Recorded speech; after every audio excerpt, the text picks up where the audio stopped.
Dear friends, आज जिस case की मैं कहानी सुनाने वाला हूँ वह 1999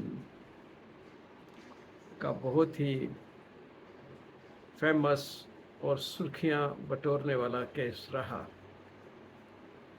यह बहुत ही अनफॉर्चुनेट केस था और इसने हमारे समाज की रेपुटेशन को बहुत ही खराब ढंग से दुनिया के सामने प्रस्तुत किया कि न्यूयॉर्क टाइम्स को भी इस पर अपना कमेंट्स लिखने पड़े। यह केस जेसिका लाल मर्डर केस के नाम से मशहूर है। बीना रमानी, जो कि इंग्लैंड की रहने वाली थी, ऑफ इंडियन ओरिजिन, और उनकी बेटी मालिनी रमानी, जो भी इंग्लैंड में ही रहती थी, ये लोग यहाँ पे आए थे और इंडिया में आकर उन्होंने कुतुब मीनार के पास कुतुब कोनालेट करके एक रेस्टोरेंट को उन्होंने रीडेवलप किया।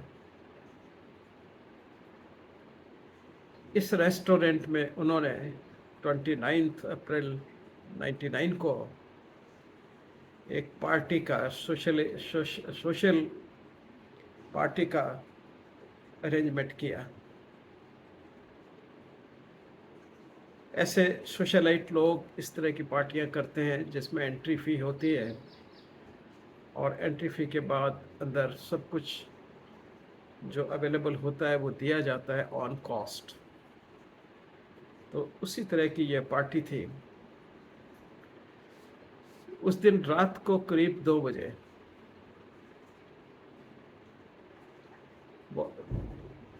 सिद्धार्थ वशिष्ठ एलियास मनु शर्मा, विकास यादव और उनके अन्य मित्र, जिसमें खन्ना गिल शामिल थे, वो आए। मनु शर्मा एक कांग्रेस के पार्लियामेंटेरियन के बेटे थे जिनका नाम विनोद शर्मा था और वो बहुत ही पैसे वाले बिजनेसमैन और हरियाणा मूल के व्यक्ति थे। विकास यादव, डीपी यादव, एक हाईली मीन्स क्लेवर पॉलिटिशियन जो यूपी में गाजियाबाद के का बिलोंग करते थे, उनके बेटे थे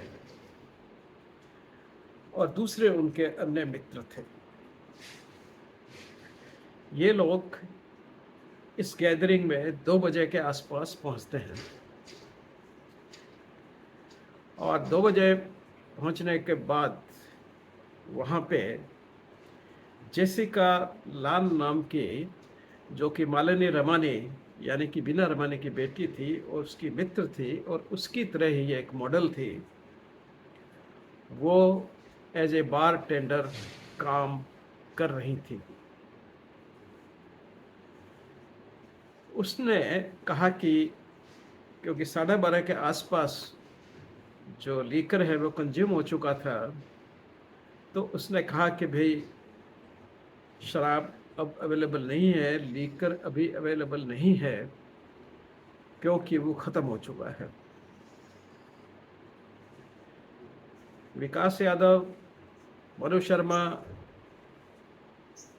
शराब पीने के मूड में थे, तो इसलिए उन्होंने जरा दबंगी आवाज़ में फिर डिमांड की और अगर नहीं दिया तो ये दिखाने के लिए कि वो क्या कर सकते हैं, उन्होंने अपने .22 पिस्टल से एक गोली छत पर दाग दी। यह सिर्फ इंटिमिडेट करने के लिए था, डराने के लिए था। जेसिका लाल जो बार टेंडर थी, वो फिर भी एग्री नहीं की और उन्होंने मना किया और उन्होंने सेकंड फायर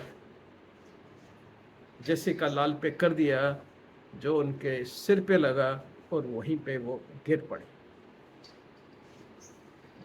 गिरने के बाद उनको असलोक हॉस्पिटल में ट्रीटमेंट के लिए ले जाया गया और वहाँ पे उनको अर्ली मॉर्निंग में जब वो पहुँचे, मॉर्निंग तो 2 बजे वैसे ही हो चुकी थी, तो उनको डॉक्टर्स ने ब्रॉड डेड डिक्लेयर कर दिया।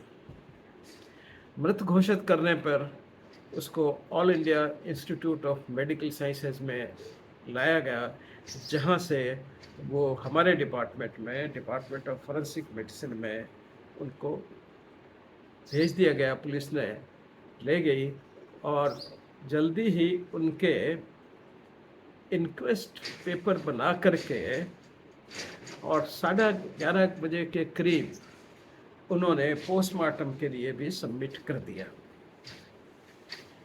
Duty doctor late R.K. Sharma थे, तो उन्होंने सारे पेपर्स वगैरह रिसीव किए और पेपर वगैरह सब रिसीव करने के बाद में पोस्टमार्टम की कार्रवाई शुरू हो गई और उन्होंने पोस्टमार्टम करके जो cause of death head injury था और बुलेट इंजरीज जो है .22 के, वो सीधी आंख पे लगी थी और आंख से अंदर ब्रेन में जाते हुए सब कुछ डैमेज करते हुए गई थी।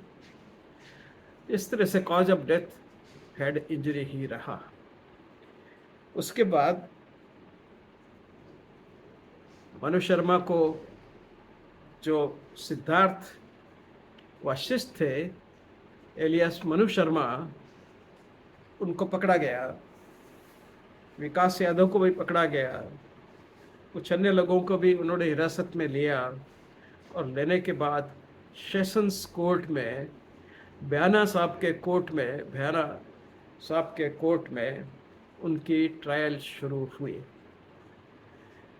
32 विटनेस उसमें हॉस्टाइल हो गए।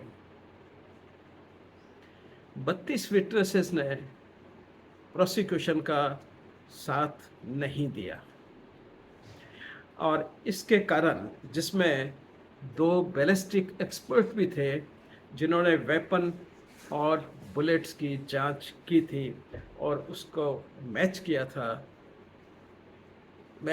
था कि ये बुलेट्स एक ही वेपन से चली हैं या कार्ट्रिजेज जो हैं वो एक वेपन से चली हैं। तो उन सब पे रिपोर्ट देने वाले 2 बैलिस्टिक एक्सपर्ट्स को भी कोर्ट ने हॉस्टाइल डिक्लेयर कर दिया। कोर्ट ने हॉस्टाइल ही डिक्लेयर नहीं किया, उनके ऊपर एक्शन यानी कि परजुरी और दूसरे सारे 32 विटनेसेस पे जो विटनेस बॉक्स में आकर हॉस्टाइल हुए थे, उन सब पे परजुरी का केस चलाने की रिकमेंडेशन कर दी। इससे शांत न होकर के मीडिया में इस डिसीजन का बहुत क्रिटिसिज्म हुआ। हालांकि जजेस बेबस होते हैं, वो तो वही दे सकते हैं जो विटनेसेस आके कोर्ट में गवाही देंगे और कहेंगे, इसलिए उनकी भी मजबूरी रहती है। लेकिन फिर भी मीडिया में और पब्लिक में, यहाँ तक कि न्यूयॉर्क टाइम्स ने भी इस केस के बारे में बड़ा एडवर्स लिखा।